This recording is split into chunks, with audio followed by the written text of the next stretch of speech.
A presidente Dilma Rousseff assumiu o segundo mandato e marcou 16 anos de governo petista. E os brasileiros nunca viram tantas investigações de corrupção e escândalos financeiros.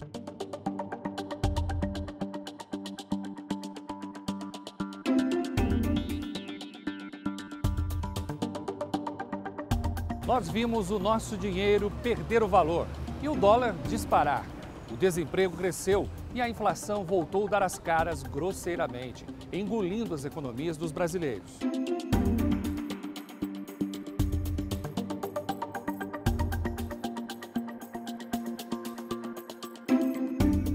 Os efeitos da crise hídrica da maior metrópole do planeta, o excesso de chuvas no sul do Brasil, o desastre ambiental que fez uma cidade inteira virar lama e o impacto que os terremotos e furacões causaram no mundo.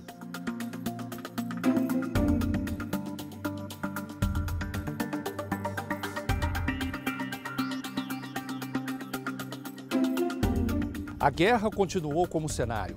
O mundo sentiu a dor dos refugiados mortos à beira-mar e a face da crueldade humana foi exposta pelo Estado Islâmico. Você acompanha agora o que foi notícia e marcou o mundo em 2015.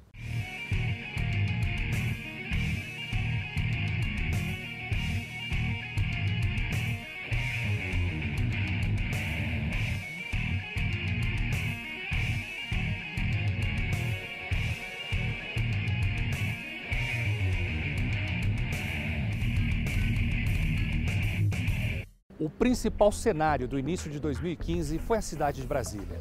Aqui, no primeiro dia do ano, a presidente Dilma assumiu, mais uma vez, a presidência da República. Após a eleição democrática mais disputada da história do país, o PT ganhou o quarto mandato com 3 milhões de votos a mais que o adversário Aécio Neves.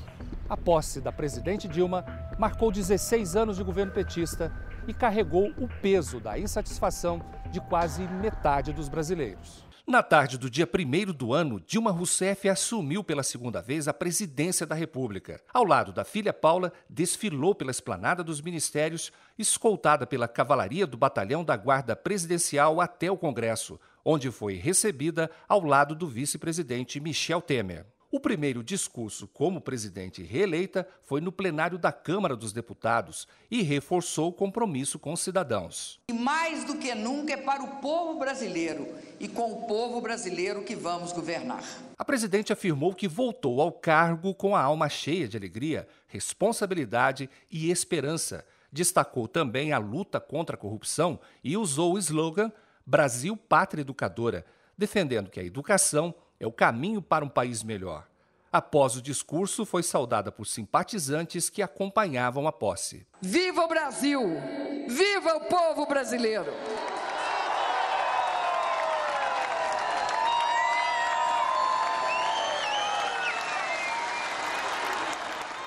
O segundo mandato da primeira presidente mulher da história do país causou insatisfação para quase metade da população brasileira, que fez questão de demonstrar o descontentamento e a falta de esperança de um Brasil mais justo e menos corrupto. O povo voltou às ruas e protestos contra a presidente voltaram a ganhar força em diversas cidades e capitais brasileiras. Eu acho que o Brasil tem mesmo que gritar, porque a gente quer um Brasil justo, um Brasil honesto e um Brasil onde o brasileiro tem esperança de volta, de que seja um país bom, seguro, em que nossos filhos possam sair das ruas e voltar. Esse movimento não é só contra a Dilma, é contra esse estado de coisas que nós estamos vivendo. Um país que está vendido à corrupção e não basta tirar do poder, tem que tomar tudo que eles pegaram da gente, em dobro. Rio de Janeiro, Belo Horizonte, Brasília, São Paulo. Em todos os estados, o povo foi às ruas para protestar.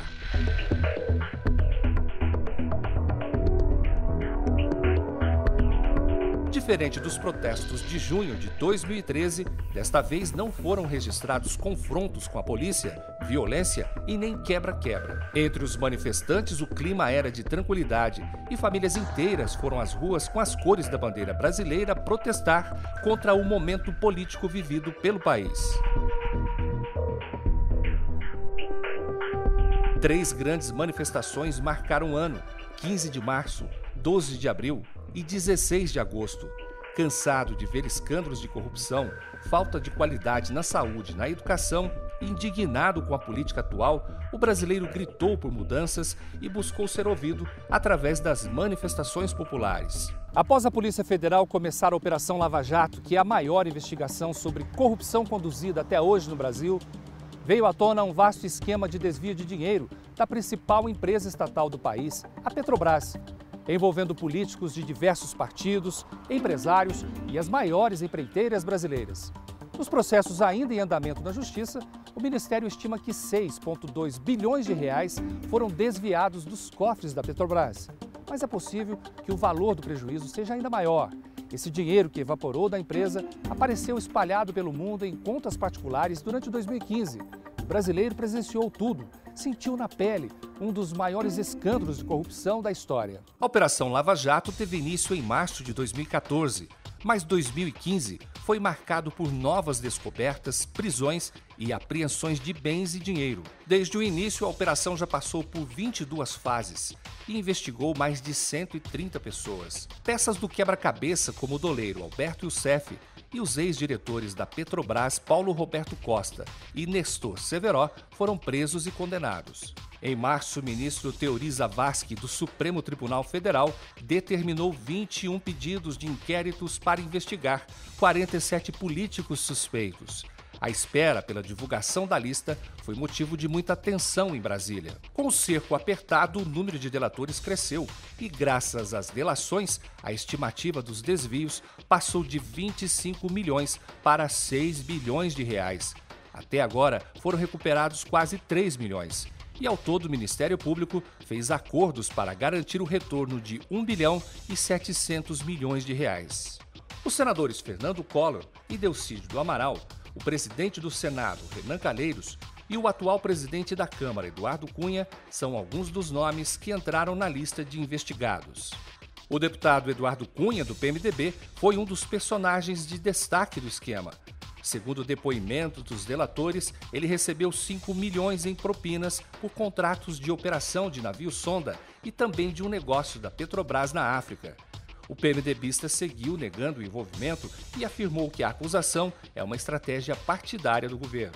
Agora, em dezembro, a Polícia Federal entrou em mandados de busca e apreensão nas residências do presidente Cunha, que afirmou não estar nem um pouco preocupado e que não pretende renunciar ao cargo.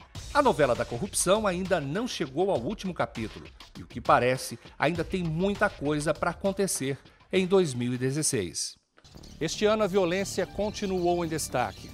O número de assaltos e assassinatos cresceu e a vida em muitas capitais se tornou sinônimo de medo.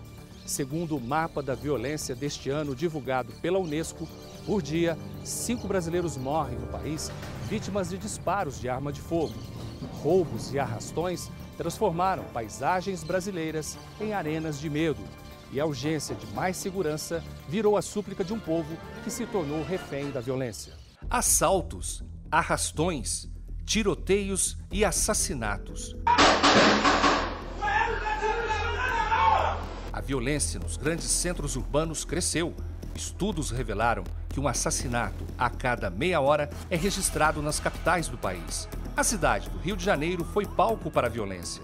A praia de Domingo virou pesadelo. Turistas e moradores foram surpreendidos por arrastões. Tem muito arrastão, muito assalto. O pessoal não pode vir curtir a praia com as crianças, que tá roubando tudo, rouba carro, rouba tudo, tem um montão de roubo. Crianças e adolescentes cometem furtos à luz do dia. Arrancam à força joias e celulares. A violência contra a mulher também foi destaque. O Brasil ocupou o 5º lugar em um ranking global de assassinatos de mulheres. E o nosso país continuou nas primeiras posições do ranking dos países mais inseguros do mundo. E além da violência física, a violência moral também esteve presente. O ser humano continuou demonstrando falta de capacidade de lidar com as diferenças. E o racismo expresso nas ruas, nas universidades e nas redes sociais escandalizou a sociedade moderna. Nos Estados Unidos, episódios como xingamentos a alunos negros e discriminação em festas foi motivo de protesto em universidade. Na França, um grupo de torcedores de um time de futebol protagonizou um episódio racista no metrô de Paris. O grupo de britânicos apareceu impedindo a entrada de um negro no trem. E depois que o homem desistiu, foi possível ouvir em coro: somos racistas, somos racistas. Esse é o jeito que nós gostamos.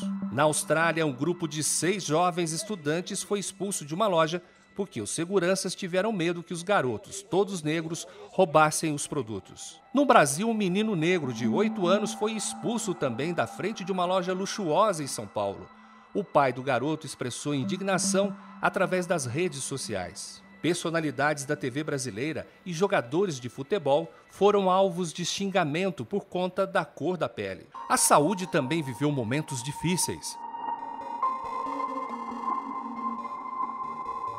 A má formação do crânio, conhecida como microcefalia, virou epidemia no Brasil e ultrapassou 2.000 casos identificados em diversos estados e no Distrito Federal. O Ministério da Saúde decretou estado de emergência em saúde pública. Não foi confirmada a causa do aumento da microcefalia, mas a suspeita é que a epidemia esteja ligada ao vírus Zika, transmitida pelo mesmo mosquito da dengue, o Aedes aegypti.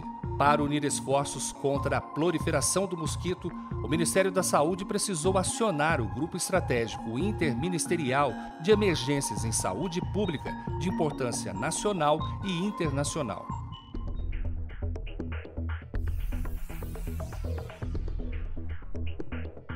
Trabalhadores de diferentes setores paralisaram as atividades em busca de melhorias, e isso impactou quem precisava dos serviços. Alta do combustível, frete baixo, alta da inflação, pedágio.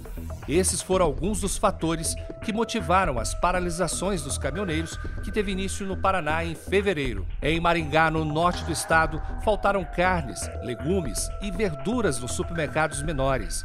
Revendas de gás e água ficaram sem estoque.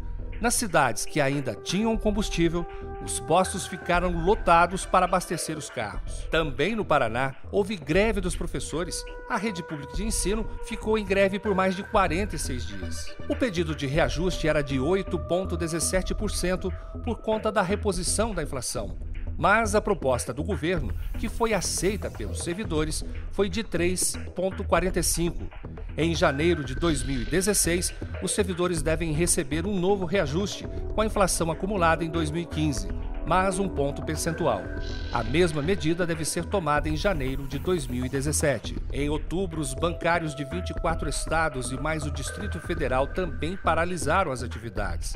Eles reivindicaram um aumento de 16% e melhoria nas condições de trabalho e dos benefícios. Depois de 21 dias de greve e algumas propostas recusadas, os bancários aceitaram o reajuste de 10% oferecido pela FEBRABAN, Federação Brasileira dos Bancos, que marcou o fim da greve da categoria.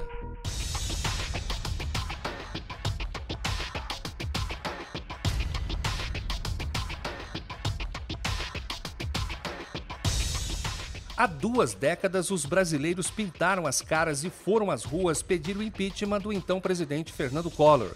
Em 29 de dezembro, ele renunciou. Agora, em 2015, o pedido de muitos é para que o mesmo aconteça.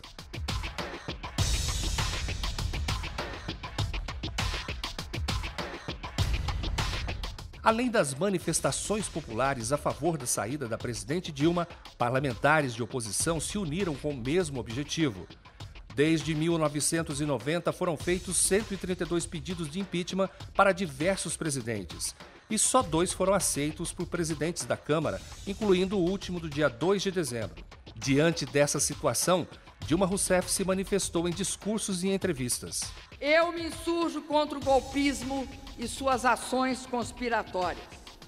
Pergunto com toda franqueza: quem tem força moral, reputação ilibada e biografia limpa suficientes para atacar a minha honra? Quem? Para dar força à decisão, o povo voltou às ruas de todo o país no dia 13 de dezembro. Foram registrados protestos em 86 cidades. Pelos cálculos da Polícia Militar, em todos eles, a soma dos manifestantes foi de 83.000 pessoas. Já para os organizadores, as manifestações teriam reunido 407.000 pessoas em todo o país. O panelaço, que se tornou símbolo de protestos neste ano, esteve presente na Avenida Paulista. Em São Paulo, bonecos de Dilma e do ex-presidente Lula, vestido com roupas de presidiário, uma forma dos manifestantes exigirem investigações contra o petista. No geral, as manifestações foram pacíficas. E no último dia 16, outra manifestação. De acordo com a polícia, dessa vez 51 mil pessoas em 24 estados e mais o Distrito Federal participaram do movimento a favor da presidente Dilma. As manifestações também foram pacíficas. Grande parte dos manifestantes vestia vermelho e levava cartazes contra o presidente da Câmara dos Deputados, Eduardo Cunha, contra a corrupção e pelo ajuste fiscal. Depois do intervalo, você confere como a inflação voltou a fazer parte da rotina dos brasileiros, a alta da moeda americana e as conquistas dos nossos atletas nos Jogos Pan-Americanos.